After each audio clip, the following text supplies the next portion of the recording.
Bienvenue dans un nouvel épisode. Aujourd'hui, on va parler fêtes de fin d'année et on va répondre à la question suivante. Comment rester fit pendant les fêtes de fin d'année? Chaque année, c'est la même histoire. On travaille dur pour atteindre nos objectifs et les fêtes de fin d'année arrivent. Bam! Des repas avec le boulot, des repas avec des amis. Et ensuite, on a les jours de fête, le 24, le 25. Ensuite, Nouvel An, on bouge encore moins parce que c'est l'hiver, il fait froid. On reste à la maison, on reste en famille, ou on part en vacances éventuellement et on prend du poids. Et c'est vraiment dommage pour ceux qui ont travaillé très dur pour atteindre leurs objectifs, d'accord? Donc vous voulez être smart ici, vous voulez être intelligent, mettre des stratégies en place pour pouvoir diminuer la casse, ok? Parce que je connais la chanson, après on reprend le 7 janvier, tout le monde est motivé, nouvelle résolution, mais malheureusement, on part avec un temps de retard, ok? Donc vous ne voulez pas vous placer dans cette position-là où vous partez déjà avec un temps de retard. Et il faut savoir que le sport, c'est très ingrat. Vous allez travailler de janvier jusqu'au 15 décembre pour gagner un petit peu, d'accord? Ou pour perdre un peu de poids, faire des gains de manière générale. Et vous pouvez reprendre du poids très facilement. Tout le poids que vous avez perdu pendant 12 mois, en 2-3 semaines, ok? Et ça, c'est la vérité, c'est véridique, donc il ne faut pas se laisser aller. Le sport, c'est très ingrat. Mais, je tiens à le dire, il faut pouvoir profiter de ces moments de famille, il faut profiter de ces fêtes de fin d'année. Personnellement, c'est quelque chose que j'apprécie énormément. Chaque année, j'attends vraiment ces fêtes de fin d'année. Je sais que je vais manger mes repas préférés. C'est un moment que j'aime partager avec mes proches. Donc, j'ai pas envie de me mettre dans ce mindset dans lequel je dis « Oh non, je peux pas manger, je vais être frustré, je vais pas me sentir bien. » J'ai envie de profiter à 100%. Quitte à prendre un peu de poids, oui, mais je vais mettre des stratégies en place pour diminuer la casse. Et c'est ce que je viens partager avec vous. Je vais partager avec vous 5 stratégies que vous pouvez mettre en place dès maintenant, dès aujourd'hui, pour pouvoir gérer vos fêtes de fin d'année et ne pas perdre vos gains. Alors ici, on va parler principalement de perte de poids, d'accord? Parce que c'est le problème, ok? On n'a pas envie de prendre plus de poids. Donc, on va essayer de remettre les pendules à l'heure pour ceux qui sont nouveaux, qui ne connaissent pas le KSU Show podcast et la team No Bullshit. Je vais récapituler très simple le concept autour de la perte de poids. Pour perdre du poids, il n'y a pas besoin de faire de régime magique, il n'y a pas d'aliment magique. Tout tourne autour de ce que l'on consomme en termes d'énergie et ce que l'on dépense en termes d'énergie. On parle ici de balance énergétique, ok? On parle de balance énergétique positive ou négative. Ce que je veux dire par là, c'est que lorsqu'on consomme plus d'énergie que l'on en dépense, eh bien, on va prendre du poids. Lorsqu'on consomme plus de calories, pour être plus précis, ce qui est la valeur énergétique des aliments, eh bien, on va prendre du poids si on consomme plus de calories que ce que l'on dépense. Maintenant, pour perdre du poids, eh bien, il faut dépenser plus de calories, plus d'énergie que ce que l'on consomme. Aussi simple que ça. Toutes les diètes fonctionnent si elles sont basées sur ce principe-là, d'accord? Et toutes les diètes sont basées sur ce principe-là, d'accord? Donc, pas de trucs magiques, pas d'aliments magiques. S'il vous plaît, évitez le thé magique des fitfluencers sur le net pendant ces périodes-là, parce que je sais qu'ils vont essayer de vous les vendre. Donc, I see you, team no bullshit. Hashtag team no bullshit. Donc, maintenant que ça c'est dit, vous connaissez le principe de la perte de poids, on va mettre des stratégies en place. Le fait d'avoir des stratégies, ça nous permet d'avoir une structure. Et croyez-moi, pas besoin de se punir. Quand on a des structures, quand on sait exactement ce que l'on fait, pourquoi on le fait, quand on le fait, eh bien, le tout devient beaucoup plus facile à appliquer. On n'accumule aucune frustration, c'est très très simple. On accumule simplement de la frustration quand on fait des trucs extrêmes. Mais si vous appliquez ce que je vais vous dire ici, eh bien, vous n'aurez pas besoin d'aller dans les extrêmes. Ok? Donc commençons directement. On va avoir 5 stratégies ici. 2 stratégies qui tournent autour de l'aspect nutritionnel uniquement et 3 autres stratégies qui tournent autour du mouvement et de l'entraînement. On pourra combiner le tout. À la fin, je vous dirai comment combiner le tout de la meilleure des façons selon moi, mais ça va dépendre du contexte.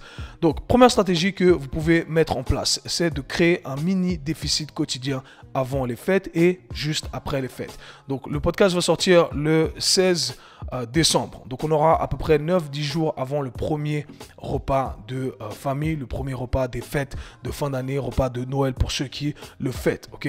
Donc, ce qu'on va faire, c'est qu'on va créer un mini déficit, c'est-à-dire qu'on va retirer un peu de ce que l'on consomme. D'accord? On va consommer moins de calories, mais juste légèrement moins. Rien d'hardcore, rien de très extrême, juste pour créer un écart qui va s'accumuler à la fin des 10 jours, ok? 11 jours, 15 jours, durant lesquels on va créer ce déficit. Donc concrètement parlant, ça ressemblerait à ça. Imaginons que ma base de référence, ce que j'appelle la base de référence, c'est l'état dans lequel vous ne prenez pas de poids et ne perdez pas de poids. Donc imaginons que votre base de référence soit de 2000 calories. Si je consomme 2000 calories, je ne prends pas de poids, je ne perds pas de poids, je reste là où je suis. Et bien ce que je vais faire, c'est que je vais consommer un peu moins, je vais consommer 1700 calories par jour. Je vais créer un déficit de 300 calories par jour jusqu'au repas de fin d'année, voire 3, 4, 5 jours après les repas de fin d'année. 1700 sur 10 jours, j'ai dépensé, j'ai créé un déficit de 3000 calories. Ok, vous voyez comme c'est relativement simple mathématiquement parlant. Maintenant en pratique, c'est très simple également. Pas besoin de manger simplement du blanc de poulet avec de la salade. Coupez simplement. Créer des petits écarts dans ce que vous consommez au quotidien. Donc normalement, vous devriez connaître votre état de base, l'état dans lequel vous êtes maintenant. Vous ne prenez pas de poids, vous ne perdez pas de poids. C'est ce que vous mangez au quotidien. On a tous une certaine routine. Eh bien, on va simplement manger un peu moins. Si je bois une canette en entier de coca, je vais consommer 3/4 de la canette, la moitié de la canette. Comme ça, il n'y a pas de frustration, j'ai toujours mon coca. Au lieu de manger 180 grammes de pâtes, je vais manger 160 grammes de pâtes. Et vous voyez ces petits écarts qu'on crée ici et là dans la journée, eh bien on arrive à accumuler un grand écart à la fin de la journée. 300 calories, voire un peu plus éventuellement, sans être frustré, sans avoir éliminé complètement une source d'aliments qui nous fait du bien. Okay? Donc ça, c'est vraiment la stratégie que je vous invite à mettre en place. À savoir que c'est très facile de consommer 3000 calories en un repas pendant les fêtes de fin d'année. Donc vous voyez, si j'ai un repas de 3000 calories le 24, un repas de 3000 calories le 25, ça fait déjà 6000 calories. Okay? On aura diminué la casse ici à moitié si on accumule 300 calories de déficit pendant 10 jours. Voire 15 jours, on peut continuer après, bien entendu. Okay? Donc stratégie numéro 1, très simple, déficit, mini déficit quotidien jusqu'au repas et voire après. Deuxième astuce que vous pouvez mettre en place, deuxième stratégie, est d'avoir uniquement un repas les jours des fêtes. C'est un peu plus compliqué pour certaines personnes qui n'arrivent pas à, voilà, qui doivent absolument avoir 2 repas, 3 repas dans la journée parce qu'autrement ils ne se sentent pas bien. Mais si vous avez la capacité de le faire, si vous pensez que vous pouvez soutenir cet effort d'avoir uniquement un gros repas à la fin de la journée, eh bien je vous invite à le faire. Okay? Pourquoi? Parce que imaginons que votre base de référence, encore une fois, soit 2000 calories et que le soir venu, vous allez manger 3000 calories. Mais si vous mangez normalement votre repas du matin, de midi, vous avez déjà accumulé, allez, on va dire 1000 calories. Okay? Donc là, on se retrouve avec 4000 calories à la fin de la journée, soit le double de notre base de référence. Alors que si je saute complètement les autres repas, eh bien, j'aurais simplement accumulé 1000 calories en excédent. Okay? Donc, un repas par jour, c'est une bonne stratégie pour ceux qui peuvent soutenir cet effort. Personnellement, c'est quelque chose que j'aime faire, que j'applique assez facilement le 24 et le 25. J'attends et après, je me détruis. Mais encore une fois, gérez ça comme vous le souhaitez. Ça dépend tout le temps du contexte de votre personne.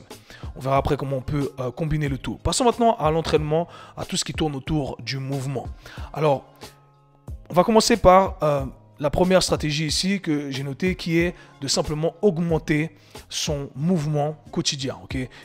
Augmenter ses mouvements du quotidien qui ne sont pas reliés à l'exercice en soi. Dans le jargon technique, on appelle ça le NEAT, le Non-Exercise Activity Thermogenesis. Donc en gros, tous les mouvements qu'on va faire mais qui ne sont pas agencés comme un entraînement. En vrai, ce sont des mouvements qu'on fait de manière inconsciente. Normalement, c'est comme ça qu'on les catégorise. Donc on n'y pense pas. Mais ce qu'il faut savoir, c'est que ce sont ces mouvements-là qui nous font dépenser le plus d'énergie, le plus de calories dans la journée, contrairement à ce que les gens croient. Les gens croient que pendant un entraînement, ils dépensent énormément d'énergie, alors que pas du tout. Okay? Pas du tout. Là où vous allez dépenser le plus d'énergie, c'est à travers les mouvements que vous allez faire au quotidien.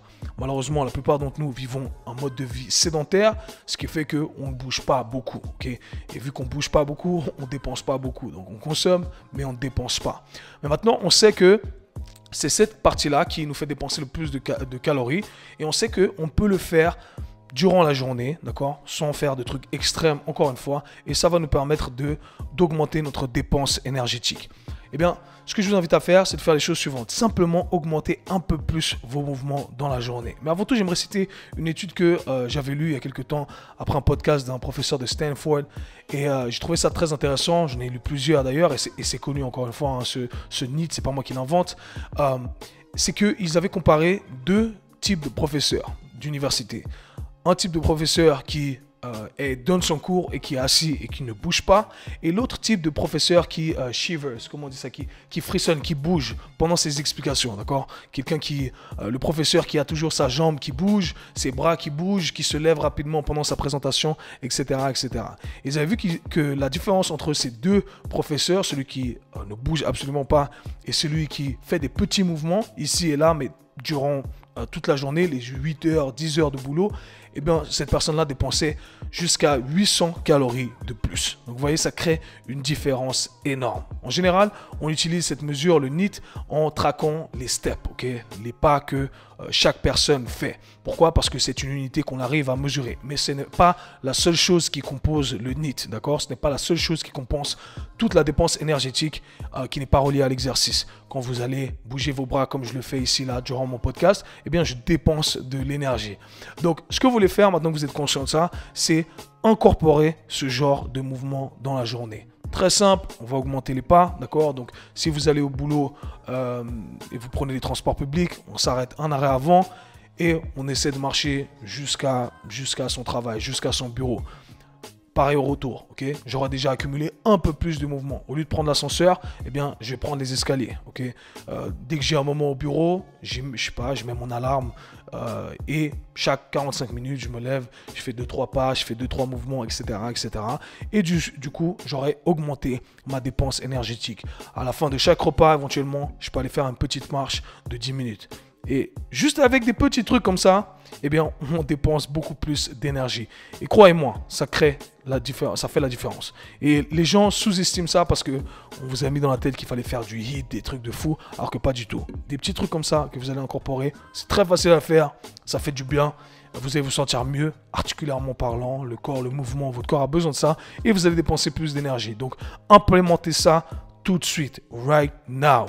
Quatrième stratégie que vous pouvez mettre en place, faire du cardio à basse intensité les jours de fête.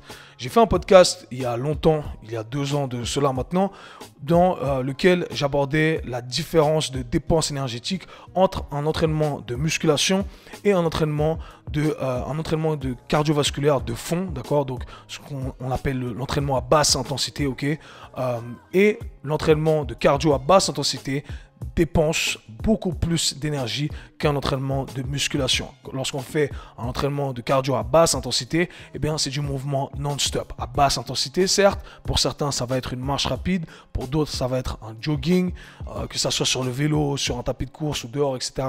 Peu importe. Quelque chose à basse intensité qu'on arrive à soutenir de manière continue pendant 35 minutes, 45 minutes, 1 heure, etc. etc. Quand on fait de la musculation, on cherche une autre adaptation, on fait un exercice, on s'arrête, on prend une pause, on fait un exercice, on s'arrête. Donc on n'est pas en mouvement constant, ce qui fait qu'on dépense moins d'énergie. Mais le truc le plus important à connaître ici, c'est que au final, je vous invite à faire du cardio pour les bienfaits de l'adaptation cardiovasculaire, pour votre bien-être général, pas simplement pour dépenser plus de calories. Et la musculation, pareil, on ne fait pas de la musculation juste pour dépenser plus de calories, on fait ça pour créer une adaptation au niveau de vos tissus. Maintenant, on sait que les deux vont solliciter des systèmes différents, vont placer des demandes différentes sur notre corps. Donc le cardio, on sait que ça va nous permettre de dépenser plus de calories. On va utiliser cette stratégie durant les jours de fête. Donc durant les jours de fête, je vais consommer 4000 calories aujourd'hui. Ma base de référence c'est 2000. Je vais m'envoyer une bonne session cardio. D'accord? Comme ça, je vais créer un déficit de 800, 1000 calories. Je vais faire un jogging de 1 heure. Je sais que, j'ai déjà une certaine marge, Donc ça, c'est très important. Cardio à basse intensité, c'est quelque chose que vous pouvez implémenter. Et si vous aimez ça, bien entendu, ça peut que vous faire du bien en plus, Cinquième stratégie ici, faire de la musculation les jours de fête pour vider ses réserves de glycogène. Un peu complexe tout ça, mais je le fais en très simplifié. Lorsque vous allez manger vos repas de famille, on va consommer énormément de de sucre, ok, pas que ça, mais dans notre corps, en gros, le tout va être métabolisé et on va se retrouver avec une forme de sucre dans le corps. Et le corps a deux choix, ok, lorsqu'on consomme du sucre. Il peut soit le stocker en tant que gras, ou plutôt, je rewind ici. Le corps a deux choix. Il peut stocker ce sucre dans le foie et dans vos muscles. Donc pensez à ça comme ces organes étant des entrepôts. Okay? Vos muscles sont des entrepôts pour le sucre. Donc pensez à ça comme des ballons que vous pouvez remplir ou des poches. J'appelle ça souvent des poches dans lesquelles on peut mettre du sucre. Okay? Et on peut garder le sucre ici et on peut l'utiliser plus tard comme source d'énergie. Okay? Si ces entrepôts sont remplis, eh bien, le corps va stocker ce sucre en forme de gras. Okay? Et c'est comme ça qu'on prend du gras. Ce n'est pas le sucre en soi, d'accord? C'est encore une fois l'excédent calorique. Mais tout ça pour vous donner l'image ici en très vulgarisé. Maintenant, lorsqu'on va faire ces entraînements de musculation, eh bien, on va utiliser ce sucre qui est stocké dans ces entrepôts. Donc on va vider ces entrepôts et on n'aura plus de sucre dans nos muscles. Okay? Cette forme de sucre qu'on appelle le glycogène. Quand il est stocké dans les muscles, dans le foie, on appelle ça le glycogène. Okay? Donc on va vider notre stockage de glycogène. Comme ça, lorsqu'on va consommer nos sucres pendant nos repas, eh bien, la première chose que le corps va faire en métabolisant ces sucres, c'est de les stocker dans nos muscles. Il va remplir tous les entrepôts et une fois qu'il a rempli tous les entrepôts, éventuellement on va se dire ah, il y a ça comme excédent, je vais le stocker en tant que gras. Okay? Versus ne pas vider ces entrepôts. Ces entrepôts vont être pleins. Le corps ne peut plus stocker plus de sucre dans les entrepôts. Il va directement le stocker en tant que gras. Okay? Je vous donne le tout en très vulgarisé, mais concrètement, c'est ça. Donc, ce que je vais faire, c'est que je vais faire des entraînements de musculation qui vont me permettre de vider ces entrepôts. Comme ça, je consomme ce sucre, il va remplir les entrepôts et il saura exactement où les mettre. Donc, concrètement, ce qu'on va faire, c'est la chose suivante. Je vous invite à faire des entraînements de musculation, choisir 3 exercices polyarticulaires, squat, développé couché et un exercice où on tire, traction par exemple, ok? 2 exercices de jambes éventuellement si vous le souhaitez. Et on va vraiment tout vider. Donc là on va vider vider les réservoirs, ok? Vous allez faire des séries dans lesquelles ça va brûler, ok? De longues séries de préférence, donc je vous invite à utiliser un poids qui va représenter peut-être 60% de votre répétition max. Entraînement de type bodybuilding vraiment, mais vous allez chercher vraiment l'échec musculaire. 3 séries, 4 séries éventuellement, vous cherchez l'échec musculaire, vous ne pouvez plus solliciter vos muscles. Ok, on a tout maximisé sur les exercices polyarticulaires. Ensuite, il nous reste un peu de stock dans les petits muscles, okay, qu'on n'a pas utilisé de la manière la plus efficiente. Donc c'est là où on va rentrer des exercices d'isolation, biceps, triceps, quadriceps, ischio-jambier éventuellement. Okay. Et là, je vais faire des exercices d'isolation 2 à 3 séries et je vais tout vider encore une fois. Je vais à l'échec. Moi, j'aime bien utiliser des drop sets à ce moment-là. Okay. Donc, entraînement musculation, je vous invite à le faire les jours des repas de famille, des repas de Noël. Donc, voici les 5 stratégies. Maintenant que je vous ai exposé les 5 stratégies, le meilleur truc à faire, c'est d'avoir une combinaison de toutes ces stratégies. Vous pouvez tout combiner, bien entendu, d'accord? C'est totalement faisable, mais selon moi, le plus réaliste, encore une fois, ça va dépendre de la personne, serait de faire la chose suivante. Moi, ce que j'essaierai de faire, c'est de créer un mini déficit quotidien. Simple. Je vais manger un peu moins 10 jours avant les fêtes, 3, 4, 5 jours après les fêtes. Ok? Aussi simple que ça. Éventuellement, pour manger un peu moins, je pourrais faire un mix. Des jours, je vais manger 1700 calories, pour reprendre l'exemple que j'ai mentionné ici. Et un jour où je me sens bien, je me réveille un peu plus tard, mais je vais avoir qu'un repas dans la journée. Okay? Je vais manger autour de 16h, 17h. Je suis content avec ça. J'ai fait un bon repas et au final, je me retrouve avec la même quantité, 1700 calories. Donc, vous gérez ça comme vous le souhaitez. D'accord? Je vais, dès aujourd'hui, incorporer plus de mouvements au quotidien, des petits trucs, des petites marches ici et là. Ok, vous pouvez traquer vos pas sur votre iPhone pour ceux qui ont des montres, traquer vos pas sur vos montres, monter les escaliers, aller jeter les poubelles, peu importe ce que vous allez faire, mais implémenter ces entraînements. Pour l'entraînement, le jour de fête, je ferai la chose suivante moi. C'est ce que je vais faire d'ailleurs. Je partirai sur une session 50-50 cardio-musculation. Je ferai 35-45 minutes de cardio à basse intensité, d'accord? j'en retire les bénéfices cardiovasculaires, je dépense pas mal d'énergie. Et ensuite, je vais vider mes réserves de glycogène, mes réserves de sucre, d'accord, dans ces entrepôts et les muscles. Et c'est là où je vais partir sur 3 exercices polyarticulaires. Je vais partir sur 4-5 séries. Moi, je suis un peu plus avancé. Ceux qui sont un peu moins, 3-4 séries, ça le fait, ok. 5 séries, éventuellement une partie B. Et la dernière partie, exercice d'isolation, biceps, triceps, quadriceps, ischio-jambier, ok. Et je ferai des giant sets. J'ai fait un podcast, le dernier podcast, où je parle de ma routine de 30 minutes. J'essaierai de mettre ça, ok. Donc voilà comment j'organiserai mes fêtes de fin d'année, d'accord, mes repas de fête de fin d'année pour rester fit. Surtout, ne vous laissez pas avoir et ne commencez pas avec des nouvelles résolutions en essayant de perdre le poids que vous avez gagné durant les 2 dernières semaines. Soyez plus malin que ça, ok. C'est pour vous, c'est pour votre santé, c'est pour vos gains. Donc j'espère que cet épisode vous aura plu. Si c'est le cas, n'hésitez pas à le partager, laissez des commentaires, faites un screenshot, taguez-moi et nous, on se parle très bientôt. Peace.